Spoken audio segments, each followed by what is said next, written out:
Pemirsa Konfederasi Serikat Pekerja Seluruh Indonesia atau KSPSI Provinsi Bali menyambut baik kenaikan upah minimum tahun 2025 sebesar 6,5%. Untuk itu, DPD KSPSI Provinsi Bali mengadakan seminar yang diadakan di Puri Nusa Indah Hotel Denpasar.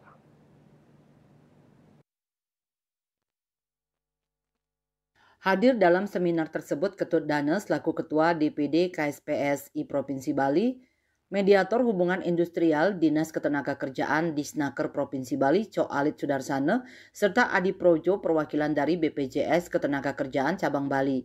Seminar yang diikuti oleh anggota KSPSI seluruh Bali ini menghadirkan narasumber dan sesi tanya jawab guna membahas isu-isu terkait dengan ketenagakerjaan. Dalam kesempatan tersebut, Ketua Dana mengungkapkan materi yang diangkat dalam seminar kali ini adalah masalah ketenagakerjaan, organisasi, dan BPJS Ketenagakerjaan.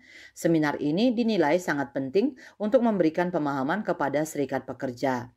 Kegiatan kali ini kan, seminar sehari yang kami lakukan oleh DPD KSPSI Provinsi Bali, di mana materinya masalah ketenagakerjaan, juga masalah organisasi, dan juga masalah BPJS Ketenagakerjaan. Kenapa itu penting? Karena setiap pekerja mesti tahu hal itu, mesti tahu, karena serikat-serikat pekerja di tingkat perusahaan itu mesti memahami betul itu. Jangan sampai itu tidak tahu. Oleh karenanya, di samping juga ini kegiatan merupakan kegiatan akhir tahun, menyambut tahun baru 2025.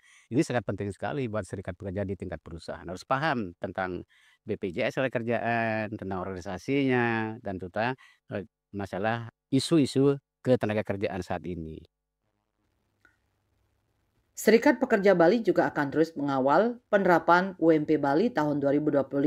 Kedepannya diharapkan apapun perkembangan serikat pekerja atau undang-undang atau peraturan, pekerja wajib mengetahui perkembangan ini.